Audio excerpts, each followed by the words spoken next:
السلام عليكم، يا رب تكونوا بخير. الطحينة بكل أسرار المصانع في الفيديو ده.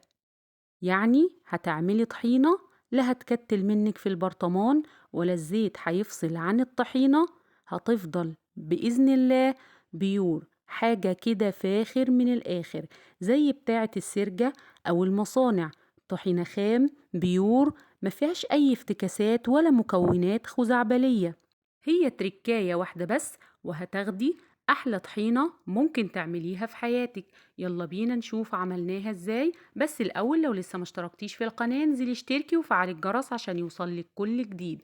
أول حاجة معايا ربع كيلو من الدقيق، طبعا نخلناه، ودي نقطة مهمة جدا. وكمان معايا ربع كيلو من السمسم المتحمص عشان ناخد طحينة لونها بالظبط زي بتاعة الشركات أو المصانع أو بتاعة السرجة. هنا جبت كده الطاسة اللي هشتغل فيها، ومعايا كده الكوباية، وهعاير معاكو السمسم بالكوباية. يعني احنا معايرينه بالجرام ومعايرينه بالكوباية. أول كوباية معايا، وهنعاير الكوباية التانية. يعني معايا هنا كوبايتين وربع من السمسم المتحمص. تقدري تستخدمي السمسم الني لو انت حابة، ولكن النهاردة احنا عايزين يكون لونها بنفس لون طحينة الشركات أو المصانع. عايزة أقولك مهم جدا إن السمسم يكون جودته عالية وريحته كده حلوة، ما يكونش غايب عند العطار أو السوبر ماركت اللي انت بتشتريه منه، ولأن دوت هيأثر طبعا في الطعم والريحة بتاعة الطحينة بتاعتنا. هنبتدي كمان ان احنا نعاير كده الدقيق. زي ما قلتلك انا وزنته ربع كيلو، يعني 250 جرام من الدقيق او الطحين زي ما بتسموه عندكم. هنا هعايره اول كوبايه معايا او اول مج. احنا عايرنا هنا بمج الشاي العادي المتوفر ان شاء الله في كل بيت. اول مج معانا او اول كوبايه ما يعادل 200 جرام من الدقيق. وبعد كده هعاير الكوباية التانية او المج التاني من الدقيق. هيطلع معايا كده حوالي كوبايتين وربع او كوبايتين زائد معلقتين كبار من الدقيق او الطحين. وهنبتدي ان احنا نقلبهم كويس جدا مع بعض قبل بقى ما نشتغل في الخطوة التانية. تابعي معايا الفيديو عشان تاخدي طحينة خام بيور، حاجة كده لوز العنب. يلا بينا نكمل طريقتنا. زي ما قلتلك هنا خلصنا كده معيار الدقيق والسمسم، وان شاء الله كل المقادير هتكون مكتوبة في صندوق الوصف بالجرام وبالكوباية.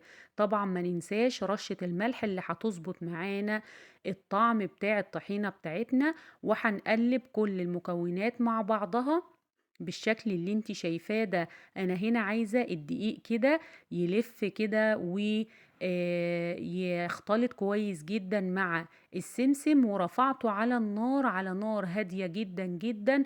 والخطوة دي مهمة جدا جدا. وكمان انا اختصرت لك الخطوات، ان احنا هنا هنحمص الدقيق وهنطلع منه نسبة الرطوبة اللي بتبقى موجودة فيه، طبعا لان هو بيبقى مركون سواء عندك او مركون في المحلات. فبنتأكد ان كل الرطوبة طلعت منه بالطريقة دي، ان احنا بنرفعه كده على النار وبنبتدي نقلب فيه على طول باستمرار.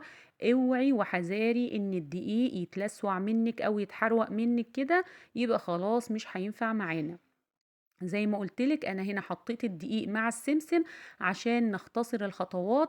وطبعا كنا عملنا الطحينة بطرق مختلفة وبمقادير مختلفة جدا، ان شاء الله هسيبها لكم كلها في صندوق الوصف. بعد الطريقة دي مش هتحتاجي ان انت تشتري طحينة من بره. عايزة اقولك بقت غالية نار، اعمليها في البيت وان شاء الله هتطلع معاكي كمية وفيرة جدا. بعد كده ما دفينا وحمصنا السمسم بتاعنا والدقيق على النار، هنبتدي بقى نجيب الكبة او المطحنة بتاعة الخلاط، وهبتدي اخد شوية بشوية من الدقيق والسمسم، وهبتدي ان انا اضربهم كده في الكبة لحد ما يديني قوام كده اشبه بالرملة بتاعة البحر المندية. زي ما انت شايفة كده هنخلص كل الكمية. عايزة اقولك كمان ممكن تضيفي للطحينة بتاعتنا، تقدري تضيفي لها سوداني لو انت حابة تضيفي لها، وكنا عملناها قبل كده برضو بالسوداني والسمسم. خلاص كده خلصنا الكمية، وزي ما قلتلك بتبقى عاملة زي حبات الرمل. خلي بالك بقى معايا في التركاية الحكاية دي، معايا كوباية من الزيت، وده مش المقدار كله، هقولك على المقدار كله واحنا شغالين مع بعض، بس خليكي معايا في الخطوة المهمة دي. نزلت كده بكوباية الزيت في شفشق الخلاط، وشغلت الشفشق على أعلى سرعة لحد الزيت بتاعي ما يتضرب في الخلاط ويديني كده قوام فاتح ولون كده، تحس ان هو بقى عامل زي الخليط بتاع الكيك، او فاتح كده زي ما نكون بنضرب البيض في الخلاط عشان نعمل كيك او اي حاجة يعني. المهم ان احنا عايزين الزيت بتاعنا لونه يفتح خالص ويعمل كده فوم.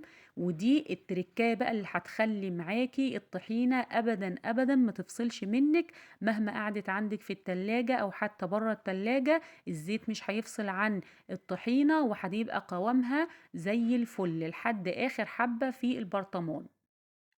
هبتدي بقى ان انا انزل بيه السمسم بتاعي والدقيق اللي احنا خلطناهم كده وضربناهم في مطحنة الخلاط بالتدريج.